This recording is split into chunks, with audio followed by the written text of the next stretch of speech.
ದಿವ್ಯಾ ಪಾಟೀಲ ನಾಮಧೇಯಸ್ಯ ಬಸವರಾಜ ನಾಮಧೇಯಸ್ಯ ಶಶಿಕಲಾ ನಾಮಧೇಯಸ್ಯ ವೀರಗೌಡ ಪಾಟೀಲ ನಾಮಧೇಯಸ್ಯ ಧರ್ಮಪತ್ನಿ ನಾಮಧೇಯಃ ಸಂಜಯ ಪಾಟೀಲ ನಾಮ ಶಿವಸಂಕಲ್ಪ ಸಿದ್ಧರಸ್ತ ಶುಭಮವತು ಸಾಂಭಜೆ ನಮಃ ಪಾರ್ವತಿ ಶಿವ ಹರ ಹರ ಮಹಾದೇವ ಶ್ರೀ ವೀರಮೂರ್ತಿ ಪಂಪಾಪತಿ ಶಾಸ್ತ್ರೀ ನಾಮಧೇಯಸ್ಯ ಧರ್ಮಪತ್ನಿ ಅರ್ಚನಾ ಕುಂಕುಮ ಸೌಭಾಗ್ಯವತಿ ಗುರುಪಾದಮ್ಮ ನಾಮಧೇಯಸ್ಯ ಶಿವಸಂಕಲ್ಪ ಸಿದ್ಧರಸ್ತ ಶುಭಮವತು ಶ್ರೀಮತಿ ಗತ್ರ ಮಂಜಾಚಾರ್ಯ ಮಹಾರಾಜ ಕಿ ಜೈ ಜಗನ್ನಾಥ ಗತ್ರ ಮಂಜಾಚಾರ್ಯ ಮಹಾರಾಜ ಕಿ ಜೈ ಓಂ ಕಲಶಶ್ಯಾಮ ಗಹರುದ್ರಾಯ ನಿರಾಗಸ್ನಾಥ ಸರೋಜನೆ ಚಿರಂಜನೆ ಲಯತ್ಯಮ ಧನಂಜನೆ ಅಮೃತಂಜನೆ ದೇವಾದುರ್ಯ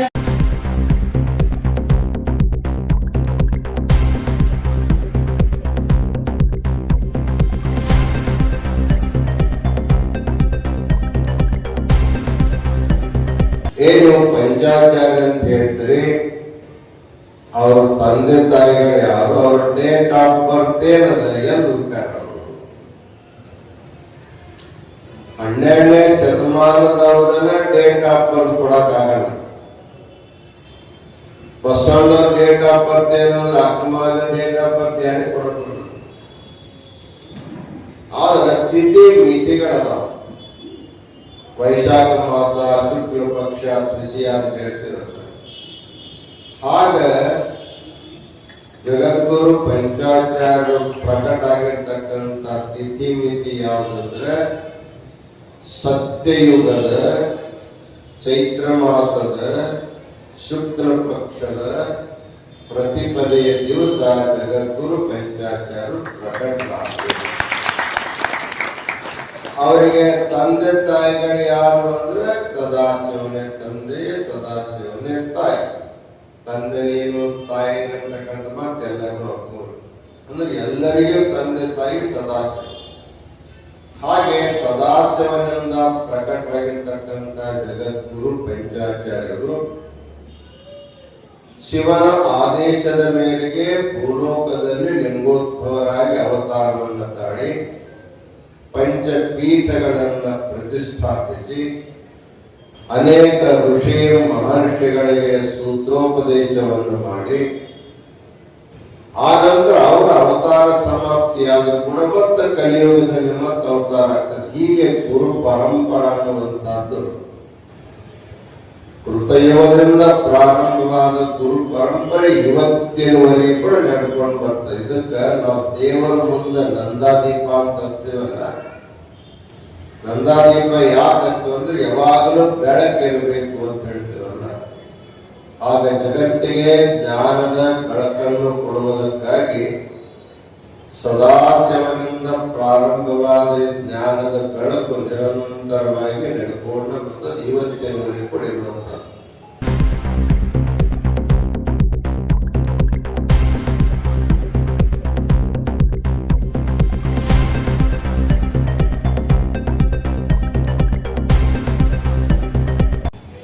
ಯಾರು ಜೀವಂತಿದ್ದಾಗನ ಕೈಲಾಸವಾಸ ಮಾಡ್ತಾರ ಅವರಿಗೆ ಸತ್ತ ಮೇಲೆ ಕೈಲಾಸ ಸಿಗೋದು.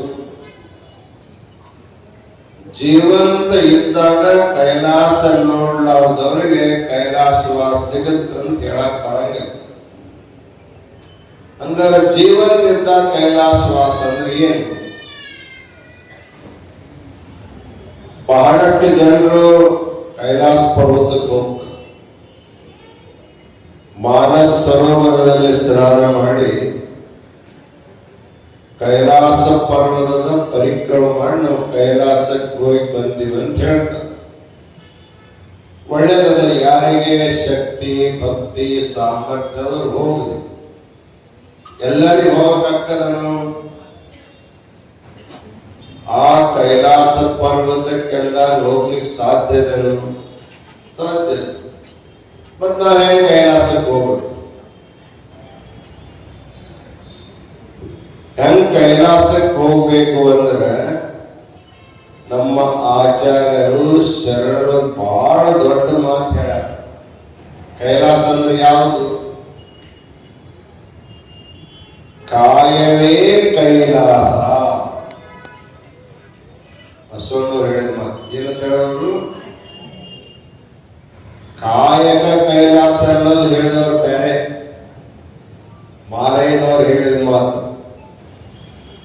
ಅದಕ್ಕೆ ಬಸವಣ್ಣವ್ರು ಏನ್ ಹೇಳಿದ್ರು? ಕಾಯವೇ ಕೈಲಾಸ, ನಿಮ್ಮ ಶರೀರನ ಕೈಲಾಸ ಅಂತಾರ. ನಿಮ್ಮ ಕಾಯ ಕೈಲಾಸ ಆಗ್ಬೇಕಂದ್ರೆ ಯಾವಾಗ ಆಗ್ತದ? ಕೈಲಾಸ ಅಂದ್ರೆ ಏನು ಅಂದ್ರೆ ಯಾವ ಸ್ಥಾನದಲ್ಲಿ ಶಿವನ ನಿತ್ಯ ನಿವಾಸ ಇರ್ತದೆ ಕೈಲಾಸ.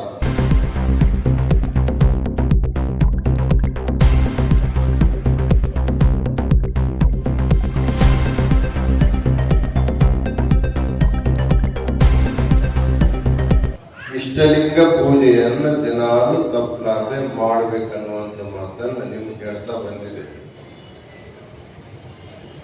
ಮೊನ್ನೆ ಲಿಂಗ ಪೂಜೆಯನ್ನ 5 ಸರಿ ಮಾಡಬೇಕು ಅಂತ ಹೇಳಿದ್ವಿ.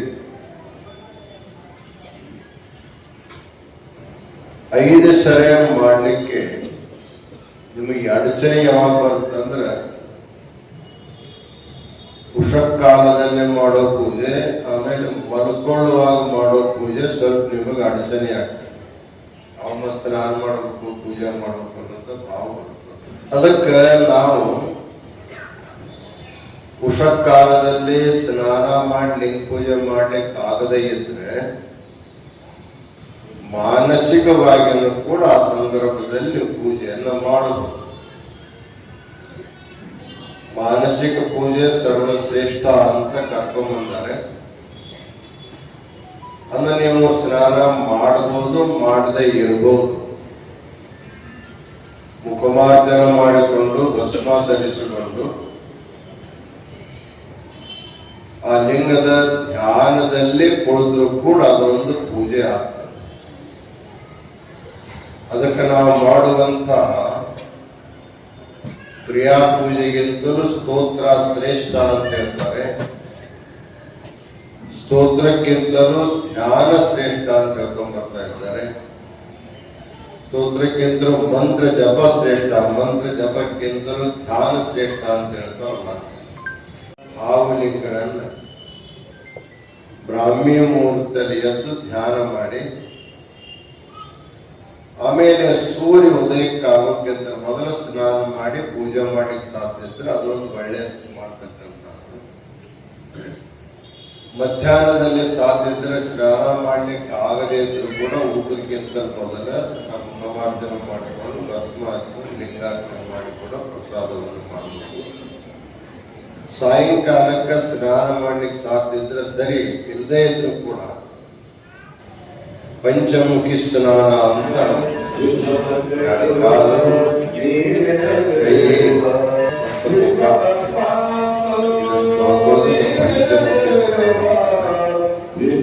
ಪಂಚಮುಖಿ ಸ್ನಾನವನ್ನು ಮಾಡಿನೂ ಕೂಡ ಲಿಂಗ ಪೂಜೆ ಮಾಡತಕ್ಕಂಥ ಸಾಯಂಕಾಲದ